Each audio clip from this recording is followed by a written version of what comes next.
कोविड-19 की गति थमने के बाद एक बार फिर से कोरोना का असर शुरू हो गया है। इस बार नए वेरिएंट में आया कोरोना काफी संक्रामक है, जो कि तेजी से फैल सकता है। मेडिकल प्रशासन ने इसको लेकर सावचेती बरतनी शुरू कर दी है। राजधानी जयपुर और जैसलमेर में दो केस सामने आने के बाद जोधपुर एक नया कोरोना मरीज आने से चिकित्सा महकमा एकदम से अलग मोड पर आ गया है। अस्पतालों में सैंपलिंग बढ़ा दी गई है। मेडिकल कॉलेज प्राचार्य डॉक्टर दिलीप कछवाहा ने बताया कि जोधपुर में आज कोरोना एक मरीज मिला है। कोरोना का नया वेरिएंट काफी संक्रामक है और तेजी से फैलता है, मगर लोगों को पैनिक होने की जरूरत नहीं है, मगर सावचेती जरूर रखें। पहले कोविड-19 की तरह जिस प्रकार मास्क लगाने, सैनिटाइजर यूज लेने और भीड़ भाड़ वाली जगहों से दूरी रखी जाती थी, वैसे करना ठीक रहेगा। संसद में सवाल पूछने के कारण विपक्ष के सांसदों को निलंबित करने की कार्यवाही के खिलाफ अब कांग्रेस सड़क पर उतर आई है। सांसदों के निलंबन को लेकर आज प्रदेश भर में कांग्रेस ने प्रदर्शन किया। इसी कड़ी में जोधपुर में भी शहर जिला कांग्रेस कमेटी उत्तर एवं दक्षिण द्वारा कलेक्ट्रेट के बाहर संयुक्त धरना देकर विरोध जताया गया। धरने के दौरान जिला प्रशासन को राष्ट्रपति के नाम ज्ञापन सौंपा गया, जिसमें सांसदों का निलंबन रद्द करने की मांग की गई। शहर पूर्व विधायक मनीषा पंवार ने कहा कि केंद्र की मोदी सरकार तानाशाह हो गई है। जब संसद और सांसद ही सुरक्षित नहीं है तो महिलाओं की सुरक्षा कैसे हो सकती है। संसद में घुसकर हमला होता है, मगर सुरक्षा के नाम पर यह खिलवाड़ हो रहा है। मोदी सरकार अमृतकाल मना रही है, जबकि यह विषयकाल है। बिजली engineer association of Jodhpur discom बेजोड़ की ओर से डीपीसी की मांग को लेकर शुक्रवार को डिस्कॉम एमडी कार्यालय के बाहर आज एक दिवसीय धरना दिया गया। इस दौरान डिस्कॉम के अभियंताओं ने अपनी मांगों को लेकर प्रदर्शन भी किया, साथ ही अपनी मांग का ज्ञापन सौंपा। बेजोड़ के अध्यक्ष शीशपाल तांडी ने बताया कि बेजोड़ की ओर से वर्ष 2023-24 की लंबित डीपीसी करने को लेकर कई ज्ञापन दिए जा चुके हैं। हाल ही में प्रबंध निदेशक को ज्ञापन देकर डीपीसी की समस्या का समाधान करने का आग्रह किया गया था। साथ ही डीपीसी नहीं होने पर धरना प्रदर्शन की चेतावनी दी गई थी। संघर्ष कर रहे हैं, लेकिन हमारी कोई सुनवाई नहीं है। ना हमारी आरोप पत्रों की जो जांच तो हमें इंजीनियरों को दी जाती है, उनके कोई समयबद्ध नियम बने हुए हैं, लेकिन उनकी भी सुनवाई नहीं है। हमारे डिस्कॉम की जो डीपीसी फाइनेंशियल वर्ष 2023-24 की जो डीपीसी पेंडिंग है, उसके लिए हमने जोधपुर डिस्कॉम को कई बार हमारे प्रशासन को हमने ज्ञापन दिया कि हमारी डीपीसी करें। बहुत सारे इंजीनियरों को फाइनेंशियल लॉस हो रहा है, लेकिन हमारे प्रशासन ने। जिले के बिलाड़ा तहसील क्षेत्र से आज संतों का शिष्टमंडल ग्रामीण अधीक्षक कार्यालय पहुंचा। यहां ग्रामीण पुलिस अधीक्षक के साथ बाद में पुलिस महानिरीक्षक को एक ज्ञापन दिया। इसमें साधु संतों पर हो रहे अत्याचार की बात की।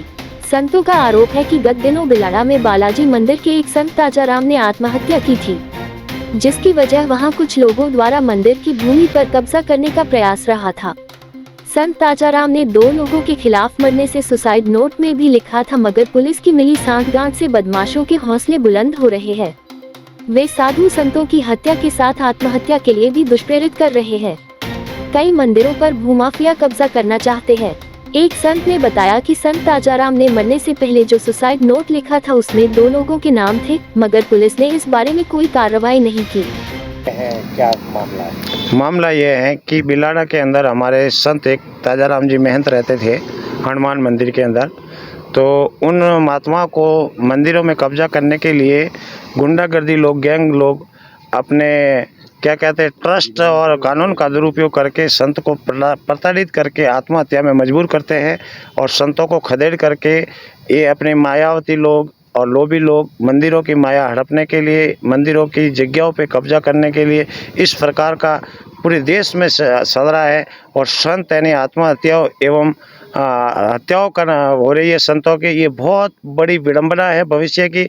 और इसी प्रकार अगर होता रहा तो संत समाज में बड़ा आक्रोश है, और हम शासन प्रशासन एवं कानून से आशाएं रखते हैं कि तुरंत इस मामले को संज्ञान में ले और अपराधियों को गिरफ्तार करे और संतों को न्याय देने के कृपया कष्ट करे। आत्महत्या करने के लिए मजबूर कर, उनकी हत्याएं कर, उन मंदिरों और जो हमारे मठ हैं उन मठों को हड़पने के लिए वहाँ पर अपने ट्रस्ट बनाते हैं, बगीचे बनाते हैं और उनको हड़पते हैं। इसी संदर्भ में उन्होंने हमारे जो बिलाड़ा का एक अंदर मंदिर है हनुमान महाराज का, उस मंदिर में जो संत ताजाराम जी थे उनको आत्महत्या करने के लिए ब्लैकमेल करके उनको मजबूर किया गया और उनकी हत्या के बाद, आत्महत्या कराने के बाद उन लोभी लालची लोगों ने वहाँ जो संत 15-20 दिन से पूजा पाठ उनके जगह पे कर रहे थे उनको वहाँ से ज़बरदस्ती खदेड़ा और मंदिर के ताले तोड़कर वहाँ पे जो संत की खड़ाऊ, पवित्र खड़ाऊ थी, पवित्र संतों के जो ग्रंथ थे, उनकी डायरियाँ थी जिसमें महत्वपूर्ण ज्ञान की बातें लिखी हुई थी, उन सबको जलाया है। उसका वीडियो भी हमारे भक्त ने और संतों ने बनाया है, जो सारा कुछ लेके हम आज ग्रामीण एसपी साहब के पास पेश हुए। अन्नदान महादान अभियान को सफल बनाने के लिए जोधपुर के मुख्य चिकित्सा एवं स्वास्थ्य अधिकारी डॉक्टर जितेंद्र पुरोहित ने अनूठी पहल करते हुए अन्नदान करने का संकल्प लेकर आमजन को प्रेरित किया है। सीएमएचओ डॉक्टर पुरोहित ने कहा कि अन्नदान कर दूसरों को जीवनदान दिया जा सकता है। सरकार द्वारा चलाई जा रही महत्वाकांक्षी योजना विकसित भारत संकल्प यात्रा शिविरों में जन कल्याणकारी योजनाओं के लाभ के साथ ही जिंदगी के बाद अन्नदान करने का संकल्प ऑनलाइन प्राप्त कर सके हैं। इसके लिए 18 वर्ष से अधिक आयु वर्ग के सभी नागरिक इस महादान अभियान में अपनी भागीदारी निभा सकते हैं। इसी तरह मुख्य चिकित्सा स्वास्थ्य अधिकारी कार्यालय में कार्यरत सूचना सहायक विजय चौहान ने अन्नदान महादान अभियान में अपना अन्नदान करने का संकल्प लिया है।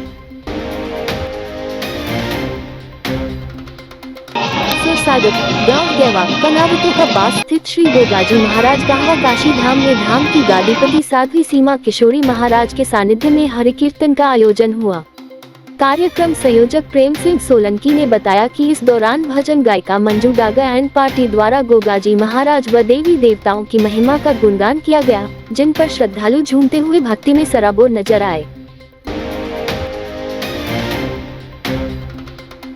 श्री जैन श्वेतांबर मूर्ति पूजक तपागत संघ के चौमुखाजी जिन मंदिर का 49वीं वर्षगांठ श्रावक श्राविकाओं के सानिध्य में वल्लभ महिला मंडल के 17 भेदी महापूजन के साथ वार्षिक ध्वजा चढ़ाकर विश्व सुख शांति की कामना की गई।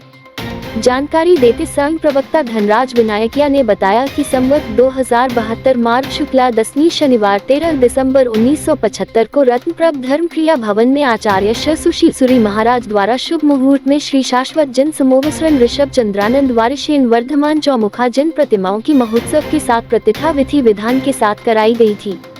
यह मारवाड़ तपागत संघ की पुरानी पैड़ी से जानी जाती है।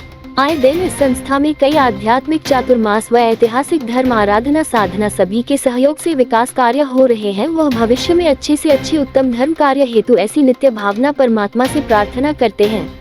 विनायकिया ने बताया कि साधु साध्वी श्रावक श्राविकाओं की सानिध्य में श्रावक मोतीलाल राजकमल पारक परिवार की ओर से वल्लभ महिला मंडल के संगीतमय वातावरण से परमात्मा प्रतिमाओं के शिखर विधि पूजन पुण्याहाम प्रियताम प्रियताम गगन शुभी स्वर लहरियों के साथ चौमुखा जिन मंदिर शिखर पर वार्षिक ध्वजारोहण किया गया। वह संघ समाज एवं देश के विकास उन्नति के लिए विश्व शांति कल्याण की प्रार्थना की गई। इस अवसर पर धार्मिक शिक्षिका सच श्री शकुंतला मेहता चंदू मोहनोत ने ध्वजारोहण की महिमा महत्व पर प्रकाश डाला। मौन एकादशी पर्व पर कहा कि मौन से वाणी की शक्ति बढ़ती है, वह ज्ञान से मनोबल बढ़ता है। उपाध्यक्ष भैरुमल मेहता, सचिव उम्मेदराज रानका, विनोद कुमार मेहता, ललित पोरवाल, बलवंत खिवसरा, श्रवण दुगर, विनायकिया आदि ट्रस्ट मंडल ने उज्जवल भविष्य की कामना करते सभी का आभार जताया।